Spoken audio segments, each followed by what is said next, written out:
मुक़द्दर का वादा। क़िस्त नंबर 12। रिश्ते की पहली बात और पहली मुखालिफत। रायता केन्स। सुबह की पहली करन अभी पूरी तरह फैली भी नहीं थी कि मानान की गाड़ी गांव की गली में दाखिल हुई। 2 माह बाद इससे 10 दिन की छुट्टी मिली थी। घर के दरवाजे पर पहुंचते ही सबसे पहले तीनों बहनें बाहर दौड़ती हुई आईं। भाई आ गए, भाई आ गए। ईमान ने खुशी से मानान का बैग पकड़ लिया। होरैन इसके गले लग गई जबकि अनाया जिद करने लगी, मेरे लिए क्या लाए हैं? मानान हंस पड़ा, अरे अभी तो आया हूं, सांस तो लेने दो। रुखसाना ने आगे बढ़कर अपने बेटे की पेशानी चूमी। अल्लाह तेरा हर सफ़र आसान करे मेरे बच्चे। मनान ने अपनी माँ के हाथ चूमे। दुआ करें अम्मी। फारूक अली भी दरवाजे पर खड़े मुस्करा रहे थे, लेकिन उन्होंने महसूस किया कि आज मानान के चेहरे पर मामूल वाली खुशी नहीं थी। रात का खाना खाने के बाद सब अपने कमरों में चले गए। मानान अभी तक सहन में खामोश बैठा था। फारूक अली आहिस्ता आहिस्ता उसके पास आए। क्या बात है बेटा? लगता है दिल पर कोई बोझ है। मानान ने अपने अबू की तरफ देखा। इसे मालूम था, अगर आज भी खामोश रहा तो शायद बहुत देर हो जाएगी। इसने धीरे से कहा, अबू मुझे आपसे एक ज़रूरी बात करनी है। हाँ बेटा, कहो। मानान ने नज़रें झुका लीं। मैं मरहा से निकाह करना चाहता हूँ। चंद लम्हों के लिए पूरा सहन खामोश हो गया। फारूक अली ने अपने बेटे को गौर से देखा, फिर उसके कंधे पर हाथ रखा। मुझे पहले से अंदाज़ा था। मानान हैरान रह गया। आपको? फारूक अली मुस्कराए।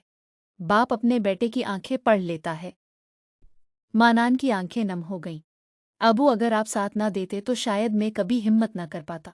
फारूक अली ने मजबूत लहजे में कहा, अगर मरहा भी राजी है और तुम्हारा इरादा साफ है तो कल ही मैं अपने बड़े भाई एहसन से बात करूंगा।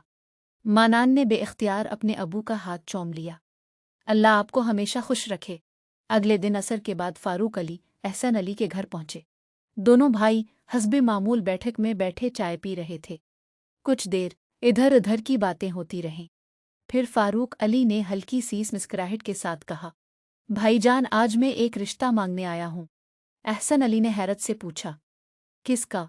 फारूक अली ने एतमाद से जवाब दिया, अपने मानान के लिए, आपकी बेटी मरहा का। एहसन अली चंद लम्हे खामोश रहे, फिर उनके चेहरे पर हल्की सी मुस्कुराहट आ गई।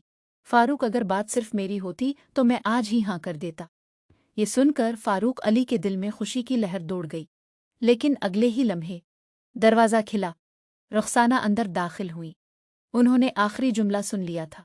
किस बात की हाँ?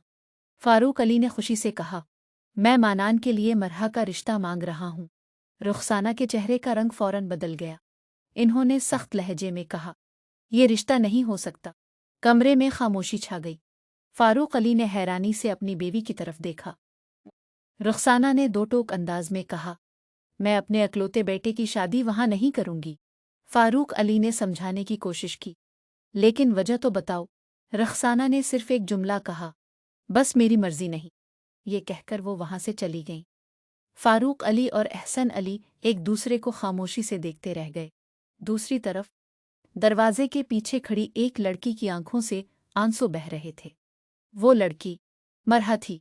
इसने अपनी जिंदगी में पहली बार महसूस किया कि मोहब्बत हासिल करना शायद इतना आसान नहीं जितना इसने सोचा था।